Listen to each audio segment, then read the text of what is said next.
Chapai Nawabganj polytechnic ইনস্টিটিউটে বিদায় সংবর্ধনা অনুষ্ঠিত। আপনারা দেখছেন সমাজের চিত্র টিভি সংবাদ।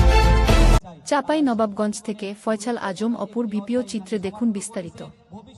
চাঁপাই নবাবগঞ্জ পলিটেকনিক ইনস্টিটিউটে ডিপ্লোমা ইন ইঞ্জিনিয়ারিং 2021-22 শিক্ষাবর্ষের শিক্ষার্থীদের বিদায় সংবর্ধনা অনুষ্ঠিত হয়েছে।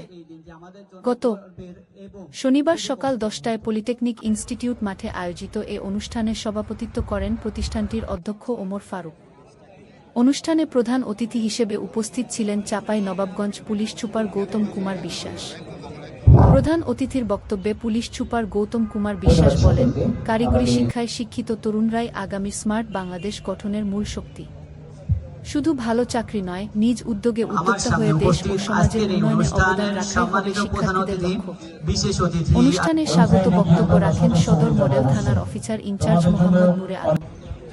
বিশেষ অতিথি হিসেবে বক্তব্য দেন চাঁপাই নবাবগঞ্জ সরকারি মহিলা কলেজের অধ্যক্ষ professor doctor Biplab Kumar Majumdar, polytechnic ইনস্টিটিউটের উপাধ্যক্ষ Selim Ahmed, alumni association Chapai Nawabganj polytechnic শাখার ভাইস প্রেসিডেন্ট আব্দুল জব্বার, মেছো মালিক সমিতির সভাপতি নূর আলম আমিন প্রমুখ।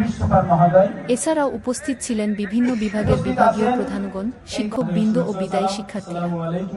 বক্তারা শিক্ষার্থীদের উদ্দেশ্যে বলেন, অর্জিত জ্ঞান ও দক্ষতাকে কাজে লাগিয়ে দেশ ও জাতির কল্যাণে কাজ করার পাশাপাশি পলিটেকনিকের সুনাম অক্ষুণ্ণ রাখার আহ্বান জানান। সমাজের চিত্র টিভি সংবাদের সাথে থাকার জন্য ধন্যবাদ। সবার আগে আপনার এলাকার সংবাদ পেতে আমাদের চ্যানেলটিকে সাবস্ক্রাইব, লাইক, ফলো দিয়ে সাথে থাকুন। পরবর্তী সংবাদ শোনার আমন্ত্রণ রহিল।